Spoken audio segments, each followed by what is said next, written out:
L'amour seul peut nous qualifier pour le travail de l'intercession.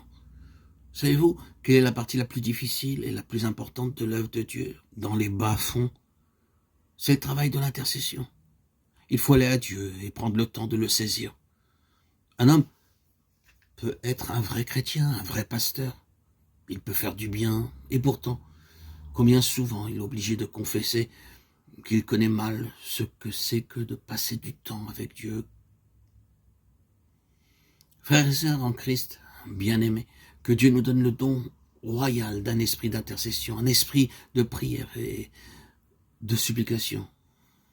Laissez-moi vous demander au nom de Jésus de ne pas laisser passer un seul jour sans prier pour tous les saints et pour tout le peuple de Dieu.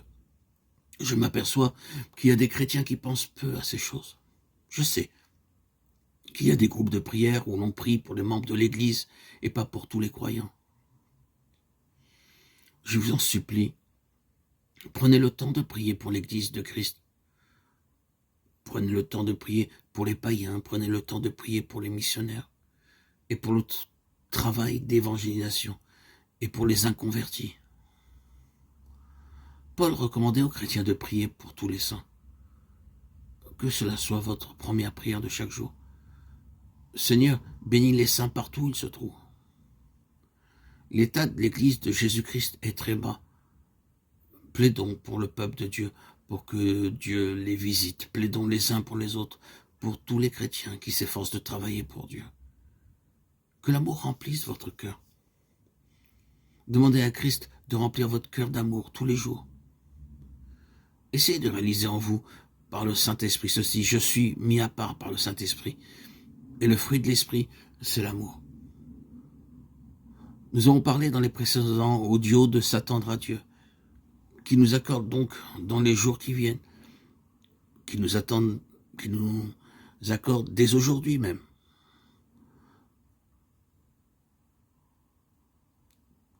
de l'accueillir plus paisiblement, et que cela se poursuive jour après jour.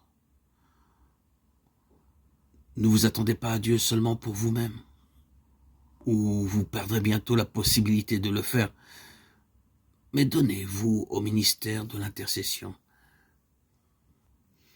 et priez davantage pour le peuple de Dieu, pour les chrétiens qui vous entourent, pour que l'esprit d'amour leur soit accordé et vous soit accordé, et pour l'œuvre de Dieu dans laquelle vous êtes engagés. Et la réponse viendra sûrement, et votre attente à Dieu sera une source abondante de bénédiction et de puissance. Le fruit de l'esprit, c'est l'amour.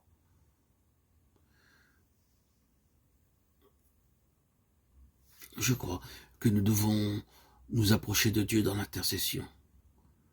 Plaidons en croyant que Dieu répandra sur nous tous un esprit d'amour. Frères et sœurs, bien-aimés en Christ, avez-vous un manque d'amour à confesser devant Dieu? N'hésitez pas et dites-lui: Seigneur, je confesse devant toi mon manque de cœur, mon manque d'amour. Et tandis que vous déposerez ce besoin à ses pieds, croyez que le sang vous purifie, que Jésus vous délivre avec sa force toute puissante de purification et de salut, et qu'il vous accorde son Saint-Esprit. Le fruit de l'Esprit, c'est l'amour.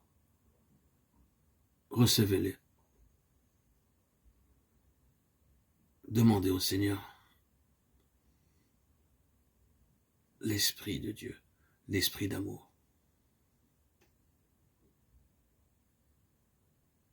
Recevez-le.